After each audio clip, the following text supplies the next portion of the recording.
Arkeolog Israel temukan masjid kuno era awal Islam pasca Rasulullah wafat.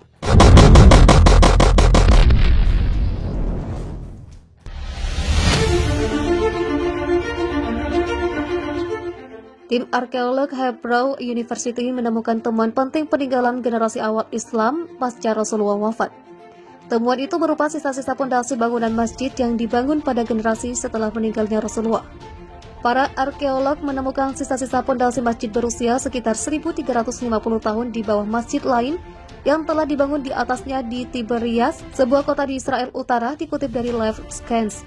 Ketua tim arkeolog, Katia Catherine Silverman, mengatakan banyak masjid yang didirikan pada awal periode Islam seperti Masjid Nabawi di Madinah, Masjid Agung Damaskus, dan Masjid Al-Aqsa Yerusalem masih digunakan sampai sekarang. Namun masjid di Tiberias ini berbeda karena dibangun setelah Nabi Muhammad wafat.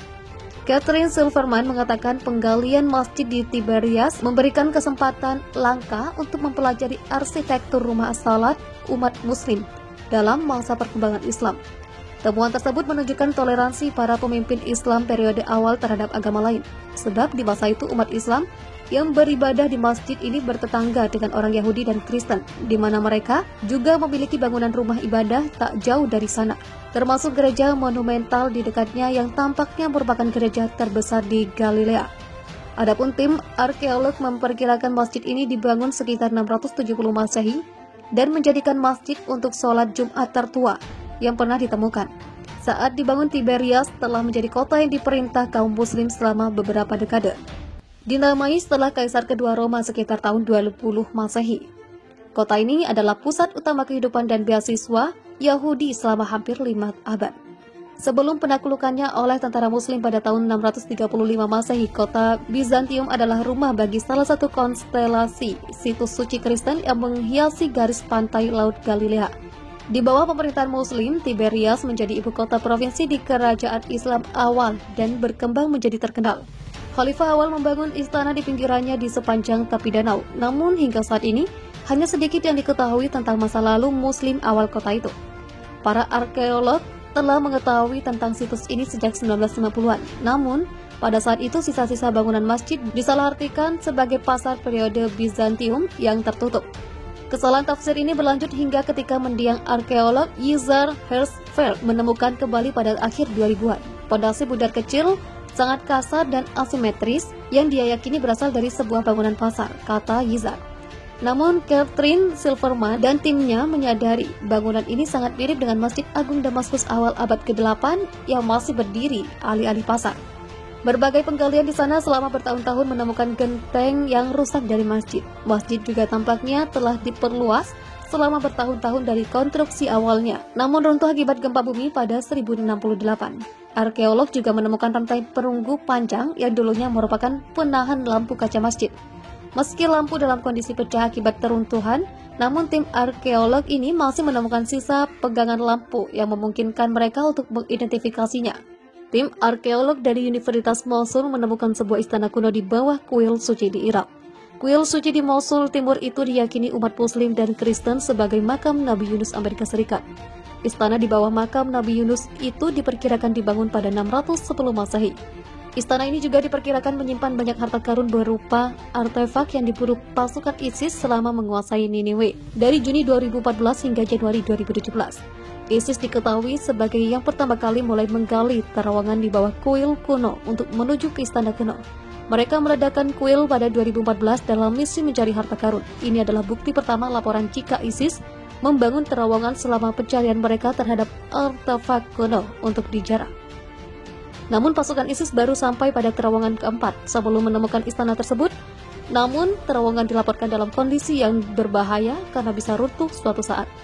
Hal ini disebabkan teknik penggalian yang dilakukan oleh ISIS dengan cara meledakkannya. ISIS diyakini telah menghancurkan budaya ribuan tahun dalam hampir semalam karena mundur dari Mosul pada bulan November.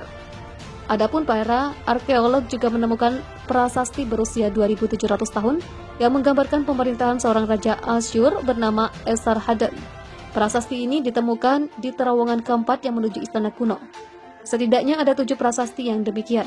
Direktur Pusat Studi Assyria di Universitas Mosul, Ali Y. Al-Jubori, mengatakan satu prasasti dalam terjemahan Berbunyi istana Esarhaddon, raja yang kuat, raja dunia, raja Asyur, gubernur Babel, raja Sumeria dan Akkad, raja-raja Mesir bawah, Mesir atas dan Kos, kerajaan kuno yang terletak di selatan Mesir di Nubia.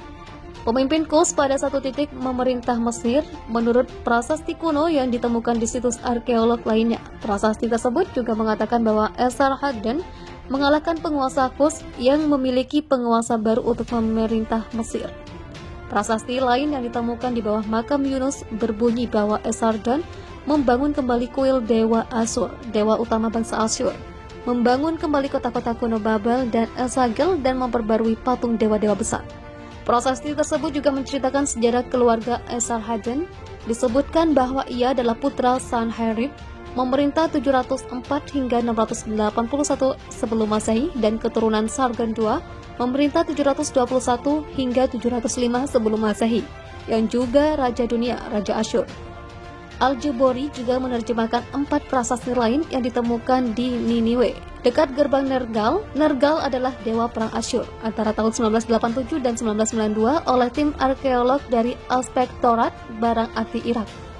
Prasasti tersebut berasal dari masa pemerintahan Raja Sanherib, dan mereka semua mengatakan raja ini memiliki tembok dalam dan tembok luar Niniwe yang dibangun kembali dan ditinggikan setinggi gunung.